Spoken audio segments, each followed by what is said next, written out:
Kerala state service pensioners union Kothamangalam east block സമ്മേളനം നടത്തി. Kerala state service pensioners യൂണിയന്റെ കോതമംഗലം ഈസ്റ്റ് ബ്ലോക്ക് സമ്മേളനം സംസ്ഥാന കമ്മിറ്റി അംഗം PV സുകുമാരൻ ഉദ്ഘാടനം ചെയ്തു. എല്ലാവരും സർവീസ് സംഘടനകളിൽ നിന്ന് പെൻഷൻ പറ്റി വന്നവരാണ് എന്ന് പറയുമ്പോഴും ഈ പെൻഷൻ സംഘടനയിൽ വന്നപ്പോൾ നമ്മൾ ഈ ഇത്രയും വലിയ ബുദ്ധിമുട്ടുകൾ വന്നപ്പോഴും നമുക്കൊന്നും ഒരു ബുദ്ധിമുട്ട് വന്നില്ല. കോവിഡ് വന്നപ്പോഴാവട്ടെ, മറ്റേ വെള്ളപ്പൊക്കം വന്നപ്പോഴും നമുക്ക് യാതൊരു ബുദ്ധിമുട്ടും വന്നില്ല.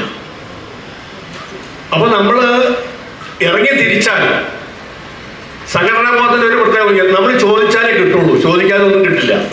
അതിന് നമ്മൾ പ്രവർത്തിക്കുന്ന കാര്യത്തിൽ നമ്മുടെ സംഘടന ഇവിടുന്ന് ശ്രീ മണിലാൽ സാറും ജേക്കബ് സാറിനെയും ഒക്കെ നിങ്ങൾ തെരഞ്ഞെടുത്ത് ഇവിടുന്ന് വിടുന്നുണ്ടെങ്കിൽ അവർ വ്യക്തിപരമായിട്ട് ഒരു നേട്ടത്തിന് വേണ്ടിയിട്ടല്ല, നിങ്ങൾ തെരഞ്ഞെടുക്കപ്പെടുന്നു. അപ്പൊ സംഘടനയുടെ സംസ്ഥാന കമ്മിറ്റിയുടെ തീരുമാനങ്ങൾ ജില്ലാ കമ്മിറ്റിയിലേക്ക് കൊടുക്കുന്നു, ജില്ലാ കമ്മിറ്റിയുടെ ബ്ലോക്കിൽ പറയുന്നു, ബ്ലോക്കിൽ നിന്ന് യൂണിറ്റ് ഭാരവാഹികളാണ് ഏറ്റവും കൂടുതലായിട്ട് ഇതിൽ ബുദ്ധിമുട്ടുന്നത്. അവരാണ് ഫീൽഡിലേക്ക് ഇറങ്ങേണ്ടത്.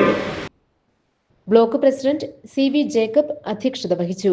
TS Raju, VA Pathrose, KK Manilal, KK Maideen, P Aravindakshan Nair, MN Sadasivan, Annie Paul തുടങ്ങിയവർ പ്രസംഗിച്ചു.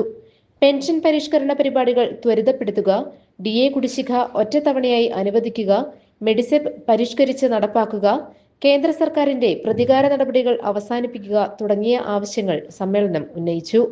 GTV news, Kothamangalam.